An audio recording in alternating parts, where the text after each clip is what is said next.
Welcome again to the Entrepreneur's Advisor, the business podcast built for entrepreneurs and business owners. Join your host, Chip Schweiger, and his guests as they talk about proven strategies that can help you level up your company to go from 7 figures to 8 and from 8 figures to 9. If you're a business owner, investor, or industry insider looking for actionable tips to make more money, improve profits, and increase the value of your business, you're in the right place. And now, once again, your host, Chip Schweiger. Hi there, and welcome to this week's episode of the Entrepreneur's Advisor podcast, the podcast where you get one actionable tip each week to increase the value of your business. Say, if you're a new listener, a very warm welcome to what we think is quickly becoming one of the best business podcasts for entrepreneurs. And if you're a regular listener and subscriber, thanks for joining us again this week. Really happy that you're here. So I'm your host, Chip Schweiger, and to set the table for the new listeners, I'm a 27-year veteran of public accounting and corporate finance, where I've helped some of the largest companies in America grow. But my real passion is in helping entrepreneurs and business owners like you. You know, the great thing about entrepreneurs is that you're constantly evolving and embracing necessary change for the betterment of your organizations. And as seasoned growth consultants and coaches, we're no different. So before we get started this week, I wanted to once again connect the dots one last time. We recently rebranded both this podcast and the growth advisory firm I founded. If you used to listen to and enjoy the Entrepreneur's Accountant podcast, you're still in the right place. We changed our firm name, changed our logo, and refreshed our value proposition to broaden our focus to entrepreneurs and business owners like you. We also renamed this podcast to the Entrepreneur's Advisor podcast because we do a whole lot more than just accounting. In fact, the new name represents the time-honored vision our clients possess to grow their businesses in true entrepreneurial style. Whether you want to exit your business in the near future or continue to run your company with more freedom, our experienced advice can help you achieve your goals. Now, new is fun and exciting, but change can also sometimes be uncomfortable. So I want to assure you in clear terms that what hasn't changed at all is our commitment to the growth of your business. In fact, that passion is strengthened by our rebranding. Okay, with that cleared up, let's pivot to a really important topic for virtually every business, and that's the question of why businesses fail. Yep, you heard that right.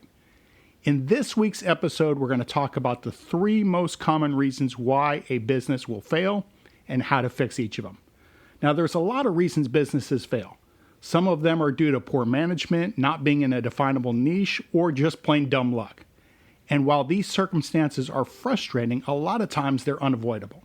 At the same time, there are common themes we see from failed businesses that come up time and time again and have not much really to do with management style or with luck. And the good news is that once they're identified, they're straightforward to address, and doing so can put you and your company on the path to success. And the trick is there are things that you can do right now to improve your chances of creating a sustainable business that lasts for the long haul. So enough about the teasing part of the episode. Let's get to it and talk about the 3 main reasons businesses fail. And our number 1 reason is actually the most common, and that's running out of money. I mean, seems obvious on the surface, right? Well, we've all heard the adage of cash is king, which is absolutely true. But to put a finer point on it, I've seen businesses that have profitability but no cash flow, and they have been quickly out of business. And if you have adequate cash flow, even without profitability, you can last virtually forever. So cash flow really is that important. But how do companies get themselves into a cash crunch? Well, most commonly it's because they have no cash flow projections or cash budget. While many businesses plan for revenues and profits, a lot of times they don't do a great job of assuring sufficient cash flow. A cash flow statement completes the income statement and the balance sheet as the 3 essential financial management tools for any business. Every business should have a comprehensive cash flow budget that defines how much cash will be available from financing sources and operations, how much will be needed for operations, and how much will be required for non-income statement activities such as expansion, infrastructure, investments in inventory, and investments in longer-term assets. The business should also understand the sources and uses of cash and the levers to improve cash flow, such as decreasing the days it takes to collect your receivables, increasing payables, improving financing sources and terms, and eliminating unnecessary or unprofitable cash outlays. At the same time, business owners should challenge these assumptions because most businesses tend to severely underestimate how much cash flows out of the business and how long it takes to recover that cash. A second issue we see in this cash flow challenge of having enough money to continue to run is being a rapidly growing business. Now, we've talked before about the value of growth, but that needs to be sustainable growth. Rapidly growing businesses are much more likely than slower growth companies to run out of cash. Cash flow needs increase with growth rates. That's because the business needs to hire new people, increase marketing, invest in production capacity, order more inventory, and make other expenditures to keep up with demand. The smart business owner will slow growth if required to balance capacity, cash flow, and demand. And the third place where you're likely to see cash crunch issues is with early stage companies, with startups. Why? Well, they often receive only partial funding from investors who will provide more cash pending certain milestones. At the same time, most entrepreneurs underestimate the time to cash flow and cash flow required in the business by as much as 100 or 200%. Owners of early stage companies need to be skilled at finding sources of cash and in projecting cash flow accurately. Now, if you want to fix this, be sure to budget cash flow and have continuous conversations about the status of current cash flow, of projected needs, and of anticipated cash outlays required. Ways to generate additional cash and ongoing targets are also great places to have discussions. Second, secure sources of cash well before the cash is needed. Cash comes much less expensively and freely when the business owner doesn't need it. Once a business owner needs cash, he or she either has to pay a premium or finds that the business metrics don't justify an investment or a loan. And as tricky as lending can be as interest rates are rising, it makes sense to have to only do it once. Third, put controls in place to avoid unnecessary uses of cash. The most successful entrepreneurs treat loose change as though it weighs as much as a manhole cover. The business is more likely to conserve cash if strict controls, including on the CEO, are in place to avoid missing the cash flow plan.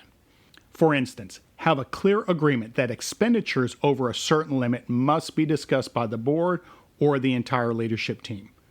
Finally, have someone on your team, either a CFO or a controller, who can hold the leadership team accountable for managing cash and provide a much-needed objective look at when exceptions to the cash flow budget are appropriate and when they're not. The bottom line, if you intend to stay in business, do not run out of cash or sources of financing. Okay, the second reason businesses go out of business is because the owner is too caught up in the middle of the business to be able to think strategically. They get distracted and they get off strategy. Think about it. If the pandemic forced you back into the weeds of your business, you're not alone. Many business owners found themselves again doing tasks that they haven't done in many years because they may had to have laid off frontline staff, or the employees have fallen ill or caring for someone in need. Or right now, it's just so tough to find good employees.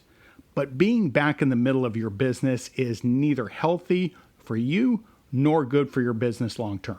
Personally, it's a recipe for burnout, and professionally, your business will be less valuable with you doing all the work. And I really think now is an excellent opportunity to retool your company so that it can start running without you again. So these 3 steps should help. Step number 1, sell less stuff to more people. Most companies become too dependent on their owner because they offer too many products and services. With such a full breadth of offerings, it's hard to find and train employees that can deliver. The secret is to pick something that makes you unique and focus on finding more customers, not more things to sell. Step number 2 is systemize it. So next, focus on creating systems and procedures for employees to follow so that you don't have to be the one that does it all. And step number 3 is outsource it. Consider outsourcing what you're not very good at. We've talked before that some of the most successful entrepreneurs are those folks who outsource many of the business's functions from warehousing to packaging to fulfillment so that they and their team can focus on selling and on executing strategy.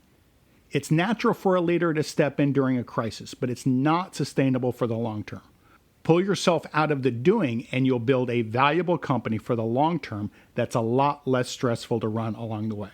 So sell less stuff to more people, systemize your business, and then outsource the low-value things.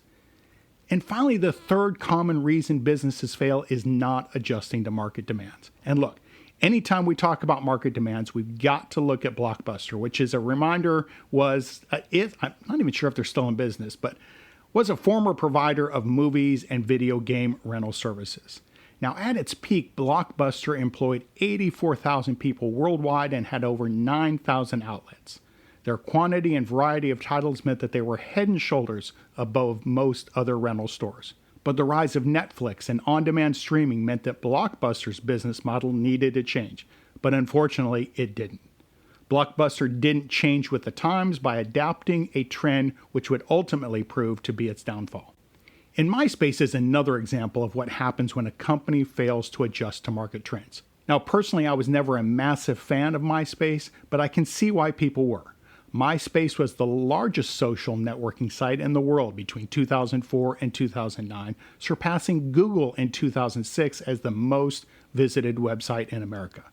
Many musicians found fame through MySpace, including Arctic Monkeys and Sean Kingston and Lily Allen. But when Facebook climbed into the ring with better user experience and the ability to help people to connect through more than just music, which was really what MySpace basically had turned into, with bands and artists uploading their songs and mixtapes nonstop. With Facebook, users were able to connect with their friends, both current and past, through hobbies and interests in common, something which has contributed to them now becoming a social networking giant with over 2 billion monthly active users. So how can you avoid the same or similar fate as Blockbuster or MySpace with your business? Well, keep an eye on where your industry is headed and likely to be headed in the near and intermediate future, and be nimble enough to adjust and adapt. You might look at how shipping and distribution interruptions will continue to plague your industry regarding supplies produced in foreign countries and come up with a strategy to mitigate those impacts. As the saying goes, if you always do what you've always done, you're always going to get what you've always gotten. Great if things are going your way. But once the market changes, you could be caught flat-footed and put the future of your business at risk. So, while failure is the one thing that a lot of businesses try to avoid, prevention and mitigation is easy if business owners have the foresight to prepare and develop a good strategy before setting up their businesses and while operating their businesses. You can reach your full potential if you know, understand, and apply these concepts. If you commit yourself to understanding these facts, you'll be creating the best scenario for success of your business. Okay, if you want to learn more about any of the tips or tricks of creating a valuable business, whether it's this episode or any of the past ones, just drop us a note at vistiumgrowth.com/podcast, or you can send me an email at chip@vistiumgrowth.com. And also, one last reminder, we're on Facebook, we're on Instagram, and we're on Twitter, and all of them are at Vistium Growth. So let's connect. And with that, we're done with this week. Hope you'll join us again next week. And until then, we'll see you. You've been listening to The Entrepreneur's Advisor, the podcast for entrepreneurs, business owners, and investors. If you've enjoyed today's episode, please subscribe to this podcast. It's easy to do so by clicking on that subscribe button or follow button. And you can also visit us on the web at www.vistiumgrowth.com/podcast. That's VISTIUM growth.com. We'll catch you in the next episode. And thanks again for listening to the Entrepreneur's Advisor podcast.